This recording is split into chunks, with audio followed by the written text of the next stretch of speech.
Most of my days are spent behind a desk, building brands, growing businesses, and helping ambitious people bring their visions to life. But somewhere along the way, I realized that inspiration has a funny way of showing up. Not in my inbox, but in conversations over coffee, walks through new neighborhoods, and unexpected moments of connection. That's why I created Out of Office. I couldn't help but wonder if the most valuable lessons aren't always found in the boardroom, but in the people we meet when we step outside of them.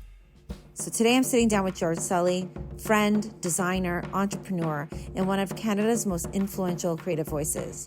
From fashion and footwear to storytelling and culture, he's built a career by doing things different. So let's get out of office.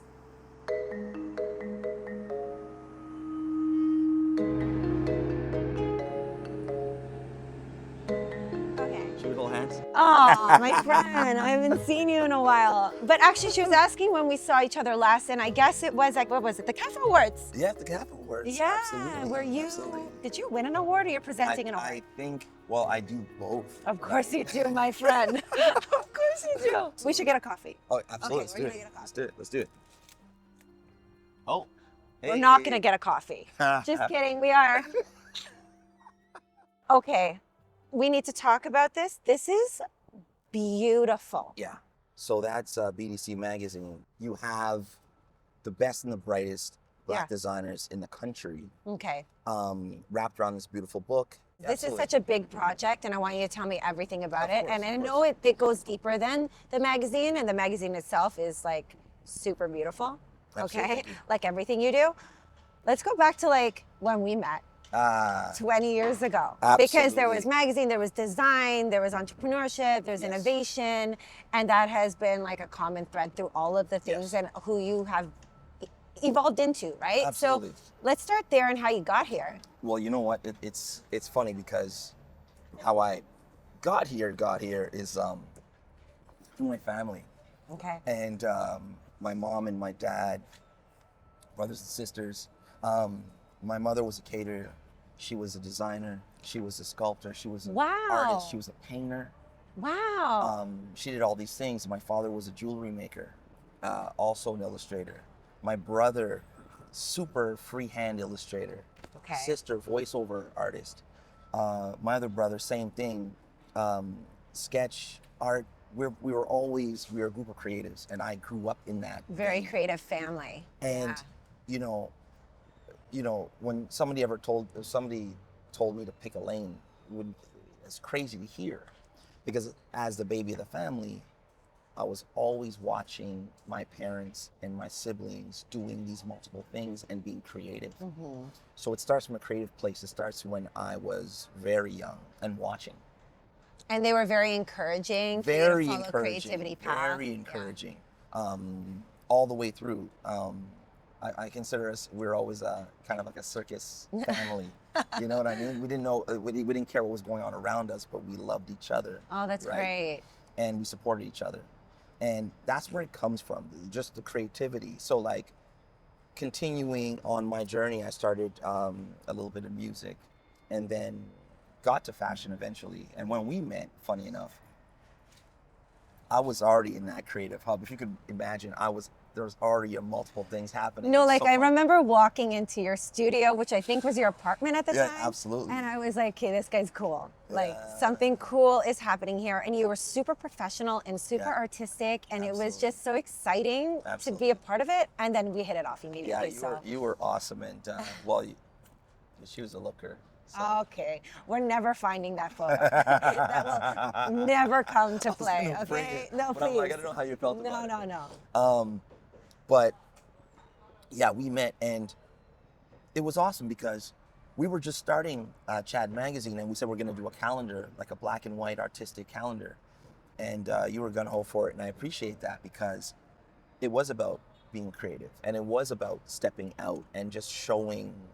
But it was innovative and cool. Of like course. it wasn't like what was around at the Yeah, time. It was absolutely. very But that's what I forward-thinking. mean about being first in a lot of areas, or being way ahead of time in a Mhm. lot of areas. But I didn't really know it. I didn't plan for it. You don't say I want to be first or I want to do whatever. It's just kind of like you see what's there in the market, and then there's a natural thing to be like, oh, this is a really cool way to do it. Oh, I can do it this way.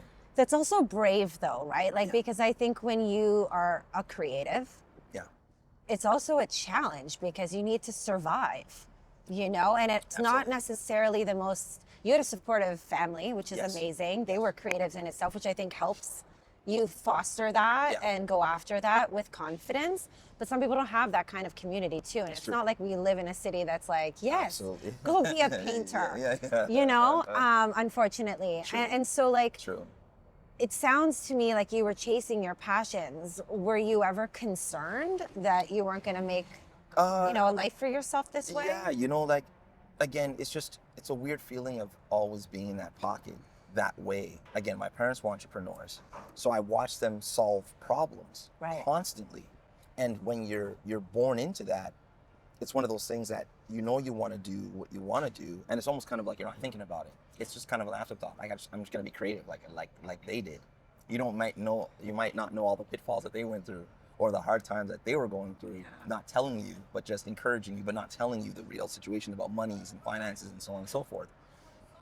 But I think it was always I had that hustler mentality as well, where it's kind of like, you know, like when I was 12 years old, it's just kind of like I was doing door-to-door sales. There's this thing called youth opportunities, and you know, so I lived in Penny Drive. It was a district of 5 districts of public housing, all Okay. crammed together. We were on welfare. We didn't, you know, like, but I never felt these things because I never You never saw felt these lack. things.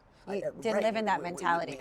We had friends and a lot of kids around growing up. So I didn't know I was on welfare till like I think 16, 17. I'm like, what's that? Yeah. What's that about? What a beautiful protective environment your family grew. Absolutely. We had You grew up kids. there. I mean, it was project housing. So there was kids running around everywhere, running amok. You know what I Yeah. mean? There was always a sense of you have to hustle. You have to build, you have to make. And I think another word for hustle in that sense is just being nimble and learning how to evolve with the times, which I think is similar with Too Social and having a social media company. At the time it came out, everyone was like, well, that's going to go away. Yeah, absolutely. Like, no, No, it's not. it's There's going to be everything. iterations of it, like our Correct. career, like our life, right? Correct. And so, okay, that means that you have since evolved into many, many different things. What happened with the magazine? Where did that take you That's next? a beautiful thing because it's about evolving. Yeah. It's about testing and trying and finding different ways to tell your story, right?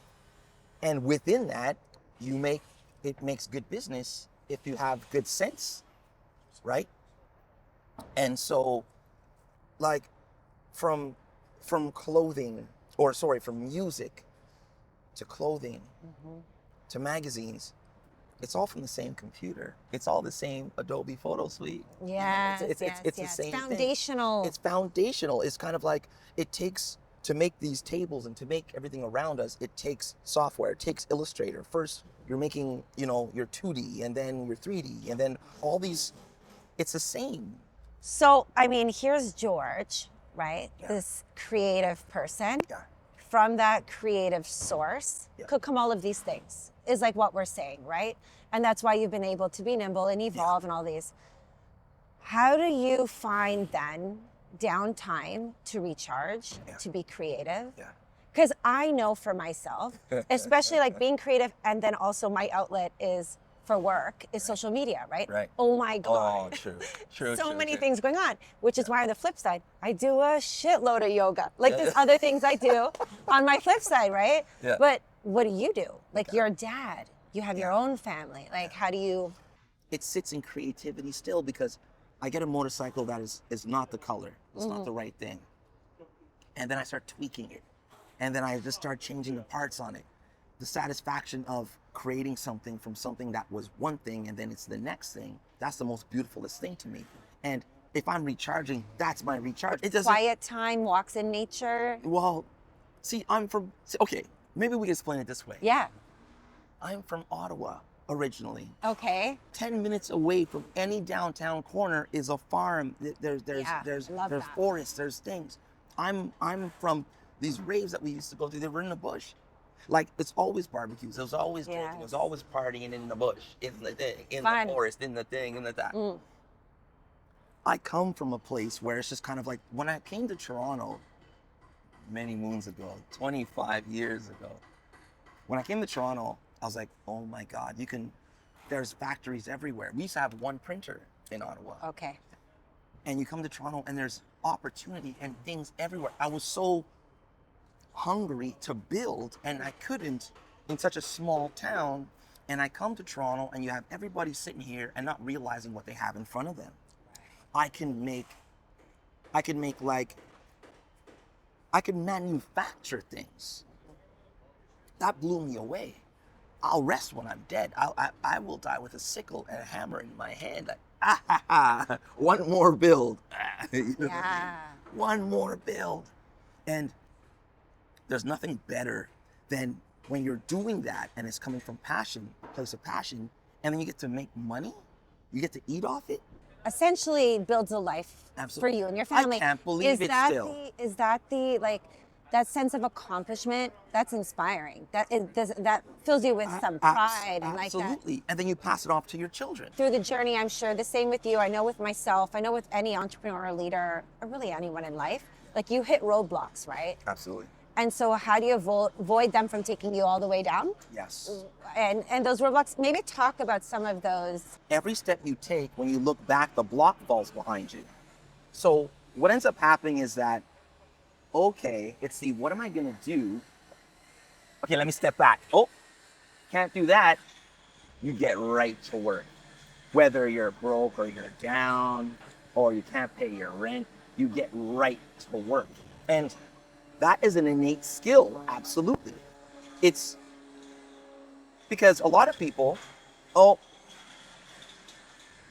me ask dad, let me ask mom, let me move back in with my parents, I'm 30. When you have none of that, let me ask a friend for a couple hundred, or a couple thousand. Or a couple $100,000. Couple $100,000. Depending what you're doing, I don't know. I've done it. There is something in you it's the fall or ball, get rich or die trying. It's these things that maybe it's a cultural thing.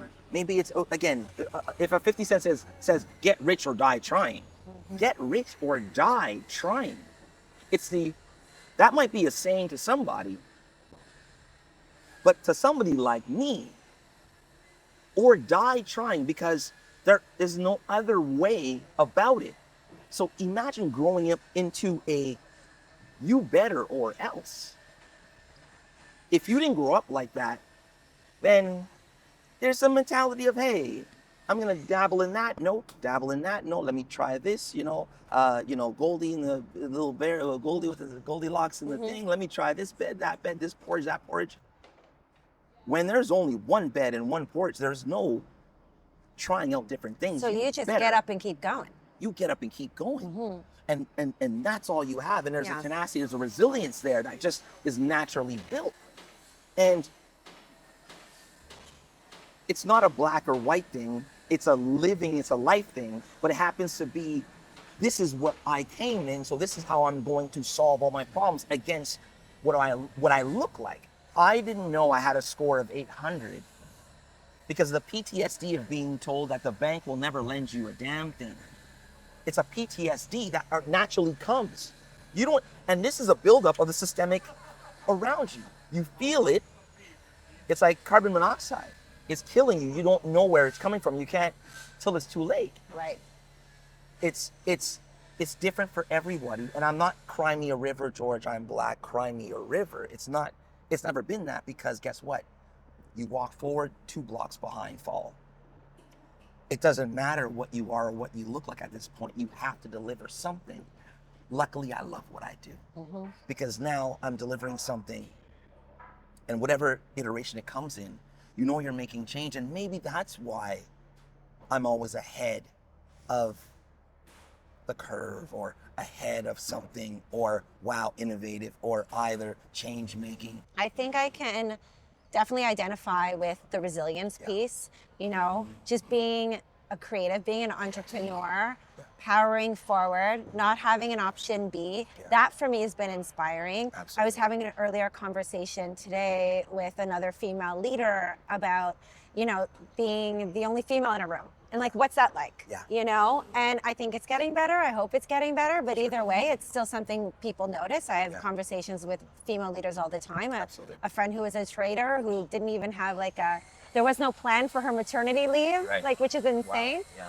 So, you know, resilience I can connect with for sure. And I think even with just social, you know, when I started, as I said earlier, nobody was doing social media. Like you do Facebook? Yeah. Come home and tell your parents that you post on Facebook for a living. Go be a teacher. You know, so I had to deal with that. So like, I understand where you're coming from. For me, I find that like motivating. Yes. And even more so than creating a life for yourself in terms of monetary, it's more like the sense of achievement. Like I did it, I got through it, and I created a life for myself. Absolutely. Nothing for me feels better than that. Yes. And it pushes me to the next thing. It pushes me to the next thing after that. The next project after that. And I feel like you're not always born with confidence, but through these experiences, you build confidence to get to this level of, well, I'm going to try it. Yes. And why wouldn't it work? And then if it doesn't work, there'll be something else. Correct. And I feel that with you as well. Like I was going to ask you like where you find your confidence from, but I think I understand that because I think it's like something that you bring with you from an interesting or unconventional childhood into your adult projects. It's a protection that my parents instilled in me. It's a protection, you know. And my mom always said, you know, I love your lips, I love your eyes, I love your this, you're so this, you're so that, you did that. Always lifting us. But how nice is that? That's so important, right? That's an important piece of the project What is support. she was doing was inoculating me for what was out there. For what they were going to say about my lips or my eyes or my face or my tone. She was inoculating me and saying and giving me that power before I stepped out into the world. And I love her to death for that, because then when I walked out into the world and I was told and were called names, impossible, I'm you. I love that. Impossible, my mom said that. And I think that's so amazing. And I feel very grateful that I have that in my family and my community as well. I think some people don't have that, but I think it's really, really important to find that. In any part of your journey, at any age, to find a community of people that are there just to support you and obviously reciprocal. You're there to support them as well. But there's nothing more helpful in an entrepreneurial journey. Forget like-minded. That's not even what I mean. A support system. Yes. You know? And so tell me about Black Designers of Canada. I created Black Designers of Canada during a time 5-6 years ago, during the George Floyd, the violence, the this, and then so there was one point in time where, you know, Canada as a whole said, we're going to stop talking and listen. And I said, that's interesting. Stop talking. Really? Seriously? So I said to myself, I said, okay, if you're going to stop talking and listen, I have a lot to say. Good. And I wonder if it's going to be heard. But I'm not going to come by myself. I'm going to raise the same questions that I've always had for myself. If you feel a little marginalized, if you feel a little bit unkept, if you feel a little bit ignored, I'm going to put that out there and be like, any other designers around feeling this way? And lo and behold, 10, 20, 25, 30, 50, 100, 150, 200, 300 Wow. designers all saying the same thing. And I'm like, wow, this is perfect. And I'm like, I said, I'm starting this thing and let's prove that there's more than 10 of us. Because that was the idea. George, there's nothing wrong in fashion. It might be you. It might be that what you're making is hoodies and t-shirts, and I wasn't making hoodies and t-shirts. This is like a hoodie and t-shirt to you. I needed to prove that it wasn't this hoodies and t-shirts and we weren't just 10 of us. So how do you do that? You put a call out and all of a sudden you have modern contemporary, you got runway, haute couture designers that came out of the woodworks. Surprise, surprise, we were by the hundreds, if not by the thousands. Surprise, surprise. And so I created this thing, and within creating that, I broke fashion in half. Fashion no longer existed as it was.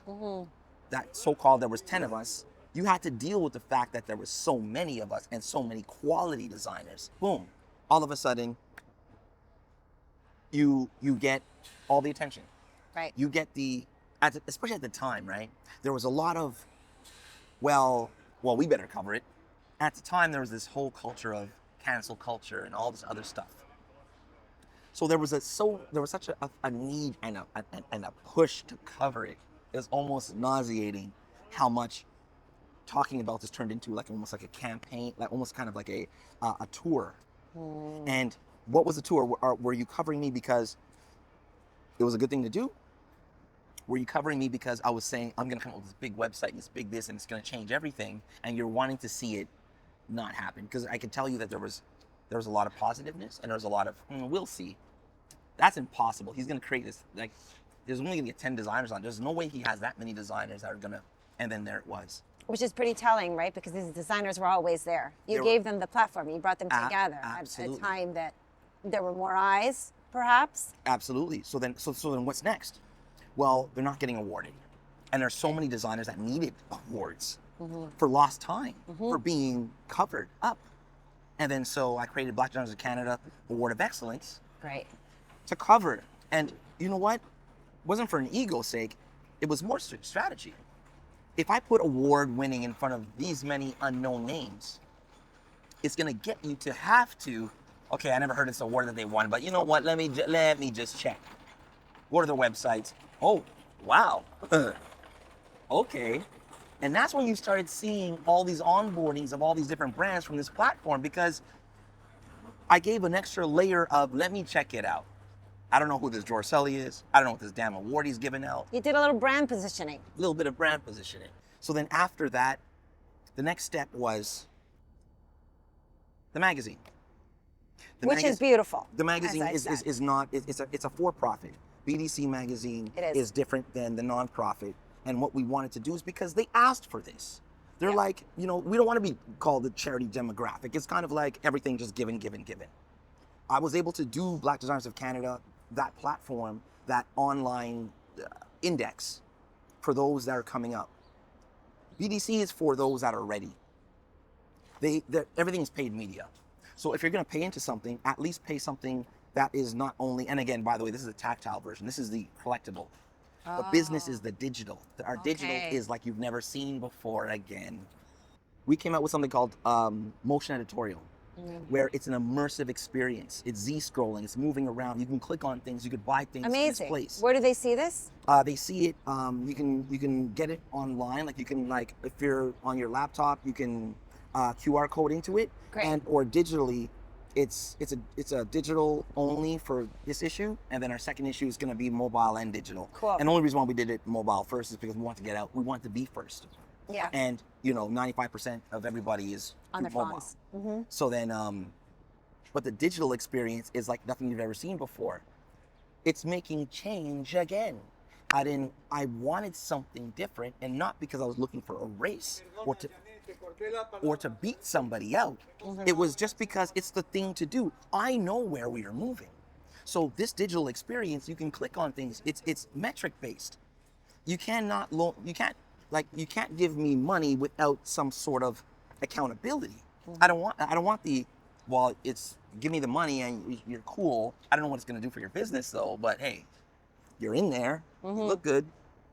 No, it's clear that you care about all pieces of everything you do, especially this, because I know as a designer that you're looking at every piece of this. Absolutely. You're involved in all parts of this. Yes. I know that you've written some of the articles in here. Absolutely. I know that you put this together, that you're involved with each of the designers. You likely know each of them individually. Plus, you're working on a million other projects. Yeah. I call that out, not just to big you up, because I think you're awesome as a friend, especially. Thank you. But it's inspiring. And your fire for it is inspiring. Your love of it is inspiring, and so is your passion. And I think that sets the stage for this new evolution of your life, your memoir. Yes. First of all, You're young for a memoir because I know you're going to about 200 new things. So you're going to do a second memoir in like another 25 years. These guys already want another book out of me already. You know, Amazing. we haven't even launched this first, like, look, it's pre-order, but. I've pre-ordered it. So thank you for that. Yes, of course. And people filming, both of you guys, I'm expecting a pre-order as well. Pre-order. Everybody After pre-order. this conversation. The memoir is very important and is very special to me for a few reasons. I get to tell this story that might have not been told previously. There's a lot of people that feel that they've caught me, whatever time they caught me, they feel like that's where I took off. It's a funny feeling. Yes, right? yes. So if you went to my launch party or this party, you're like, oh yeah, I'm first in on his rise, and it's kind of like, no, maybe you are, maybe. And the coolest thing is to tell my story through my businesses, the ups and downs. This is where I'm telling you some realities that happened to me, but then that resiliency just kept me going because there's no return. There's no, you know, there's no going back. Yeah. So that's why I call the book Designing in the Dark. Designing in the Dark, it's special because you get used to doing this thing that you're not supported, you're not cared for, but yet you master what you do in the darkness. That means you're like this, and almost you blindfold, and I can literally do anything so well that it's just kind of like you forget that there is light. And imagine if I was given this much of it. Can you just imagine? Because you get so good at designing in the dark, you feel that it's normal, but it's not normal. It's not fun. It's not exciting. It's just a matter of fact. So then mastering that, OMG, because you're twice as good, twice as fast, twice as hardened, twice as callous. The callous. So you can go through anything now. This much light. Anything. So Designing in the Dark is a story of that, and being in that position and not crying me a river, moving, battle scarred, battle hardened, all these things, and just to continue, but to live life and to live a good life. And it's just kind of like, it's not a bad thing. You have to look at, and again, you look back, block's gone. You can't look at it as a bad thing. It's a matter of fact. So then you have to roll with it. You're in darkness. What do? You close your eyes. You can't see anyways. You master what's in front of you, and you hope that with change, and as a change maker, girl, you hope that, not even hope, I think everything's come full circle where this is now a manifesto. It's a map for others. This is my story in my businesses of what not to do. I give you anecdotes at the end of every chapter. I give you keys to saying if you didn't just make it straight up and you have to zigzag like me, like you, all the way through to it, this book is for you. That means it's not for black people. It's for everybody who's had any struggle, small or large. If you were born rich, I have a plan for you. I know exactly what you can do if you were born rich, or you're born with a silver spoon, or you have a little bit of money. If you have $10, I'll give you the $10 plan. If you have $50,000, okay, this is what we can do. But if you have $10, this is what you can do. There's something for everyone. There's something for everyone. And I love that. I think in life you learn the most from people's stories, from listening, because everybody has a story. Absolutely. And I think from yours especially, this is going to be an inspiring read, because just knowing you, like your sense of resilience, I mean, that's worth listening to. Thank you. Of course.